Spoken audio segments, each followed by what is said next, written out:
যোৰহাটত অমানৱীয় কাণ্ড বৃদ্ধ পিতৃ মাতৃক নিৰ্মম অত্যাচাৰ পাষাণ পুত্ৰৰ আক্ৰমণত আহত বৃদ্ধা মাতৃৰ পৰা সোণৰ অলংকাৰ মাটিৰ নথি পত্ৰও কাঢ়ি ল'লে পুত্ৰই।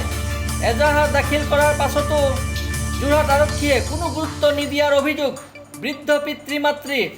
যোৰহাটৰ চেঙেলী গাঁৱত সংঘটিত হৈছে এই ঘটনা।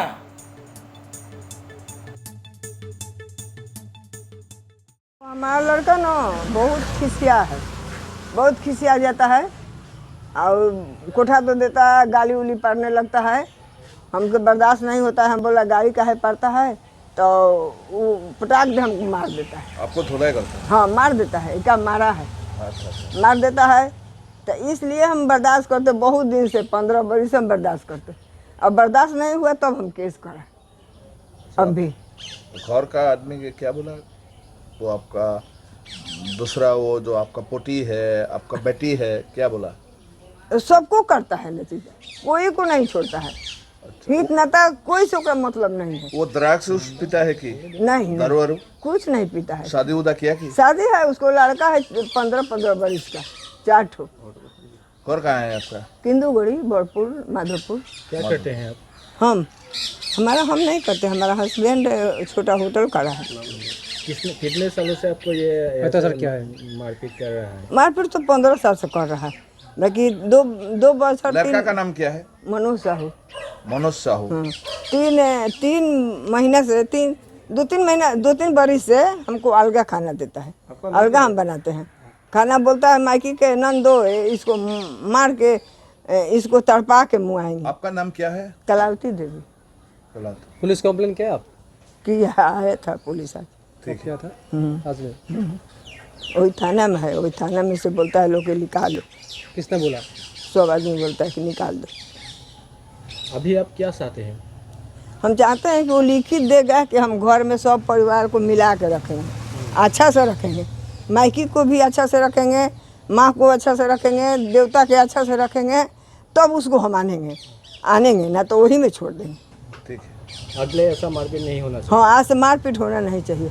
वो दूसरा आदमी के करती है, हमको नहीं करती है। हमको कपड़ा नहीं छूती है, हमको देह नहीं छूती है। बहू कल या परसों आपको पिताजी? हाँ मार दिया है। ठीक है। ठीक है। মাতৃ আহত হৈছে, হয় কি ক'ব? আপোনাৰ ওচৰতে ইতিমধ্যে কেছ ফাইল কৰিছে। হয়, তেওঁলোক কালি দুইজনে আহিছিলে, দেউতাক আৰু কি কয় মাক আৰু দেউতাক। মাকৰ আপোনাৰ জেগা টুকুৰা দেখিলে মই নিজে ফটো তুলিছোঁ কাপোৰ খুলি। কাপোৰৰ ওপৰত মাৰোঁতে একে ক'লা দাগ। আজিলৈকে কিন্তু এই মুহূৰ্তলৈকে মেডিকেল হোৱা নাই, সেইটো এটা ডাঙৰ কথা। তাৰপিছতে কোৱা মতে তেওঁলোকক সৰু ঘৰ এটাত ৰাখে, নহয়নে? সৰু ঘৰ এটাত ৰাখে তেওঁলোকক খাবলৈ নিদিয়ে, থাকিব নিদিয়ে, খাবলৈ নিদিয়ে বুলি কৈছে। ঘৰৰ পৰা খেদি পঠায় বুলি কৈছে। আপুনি এইফালে আহক। খাবলৈ নিদিয়ে বুলি কৈছে। তেওঁ কিবা সোণৰ চেইন এডালো মানে তেওঁ কিবা LIC পইচা পাই বনাইছিলে, সেইডালো ৰাখি দিলে বুলি কৈছে। কৰি পেলাই কৰিছিলে, সেইটোও ৰাখি দিছে। খালি তেওঁলোকে ভালকৈ কথা ক'ব নাজানাৰ কাৰণে অকণমান দিগদাৰ হৈছে। আৰু তেওঁক এতিয়া অনবৰতে প্ৰেছাৰাইজ কৰি আছে কেছটো উঠাই লওক, মানে ভাবুকিয়ে দি আছে নেকি। আৰক্ষীয়ে কি ব্যৱস্থা গ্ৰহণ কৰিছে? মই আৰক্ষী কি ব্যৱস্থা গ্ৰহণ কৰিছে গম পোৱা নাই। মেডিকেল কৰিব লাগিছিল, মানুহগৰাকী যথেষ্ট দুখ পাইছে, মেডিকেল কৰিব লাগিছিলে। এতিয়া মেডিকেল কৰাবলৈ তেখেতক লৈ যাবলৈ মানুহটো নাই, জীয়েকহঁত আছে তাত। নাই আৰক্ষীটো দায়িত্ব নিশ্চয় আছিলে, আৰক্ষীৰ দায়িত্ব আছিলে। আৰক্ষীয়ে সেইটো নি পেলাই তেওঁক মেডিকেল কৰাব লাগিছিলে বা কেনেকৈ কয় মেডিকেল কৰাব লাগিছিলে। মেডিকেল এতিয়ালৈকে কৰোৱা নাই। কালি আমি SP অফিচত দিয়া হেৰি আছে। 24 ঘণ্টা উকলি গৈছে। এতিয়াতো 24 ঘণ্টা হৈ গ'ল। SP অফিচে কালিয়ে দিছোঁ, আৰু মই কালি চবকে হোৱাটছএপত দি দিছোঁ। SPক দিছোঁ, মানে OCক দিছোঁ, IC ভোগদৈত দিছোঁ, চবেই মই হোৱাটছএপত দি দিছোঁ। SP অফিচত এখন কাগজ দিয়া হৈছে আৰু মই ফটো সহকাৰে মই হোৱাটছএপত চবকে দি দিছোঁ। আৰু অকল সেইটোকে দিয়া নহয়, মই চবকে জনাইছোঁ, মানে এল্ডাৰলি হেল্পলাইনত জনাইছোঁ, চবকে জনাইছোঁ। জনাই এনেকুৱা ধৰণৰ ঘটনা এটা হৈ আছে, তেনেকুৱা কথাটো মানে সেয়া তেওঁলোকক প্ৰেছাৰাইজ কৰি আছে, এতিয়াও প্ৰেছাৰাইজ কৰি আছে। কেছ উঠাই দিব লাগে, কিবা কৰিব লাগে। তেখেতে উঠাব বিচৰা নাই, তেখেতৰ হাজবেণ্ডক প্ৰেছাৰাইজ কৰিছে। আপুনি জানে নেকি? তেতিয়াতো কোনোবা পৰিয়ালৰ মানুহে কৰিছে বুলি কৈছে, এইটো গম পোৱা নাই কোনে কৰিছে কি নাই। सब कानी আছে চব কান্দি কান্দি এনেকুৱা ধৰণৰ প্ৰেছাৰাইজ কৰি আছে, ইম'চনেল প্ৰেছাৰাইজ কৰি উঠাই দিয়ে এনেকুৱা ধৰণৰ। এতিয়া মোৰ ওচৰতে তেখেতে কথা পাতিবলৈ আহিছে, মই কি কৰিম লিখা দিব ল'বলৈ আহিছে, কেনেকৈ লিখা দিব লাগে ল'ৰাটো তেনেকৈ ক'লে, কিন্তু তেওঁলোকে খুব প্ৰেছাৰাইজ কৰি আছে। কিন্তু মেডিকেল কৰাব লাগিছিলে, মেডিকেল কৰাৰ দায়িত্বটো মই কিন্তু কৰা নাই।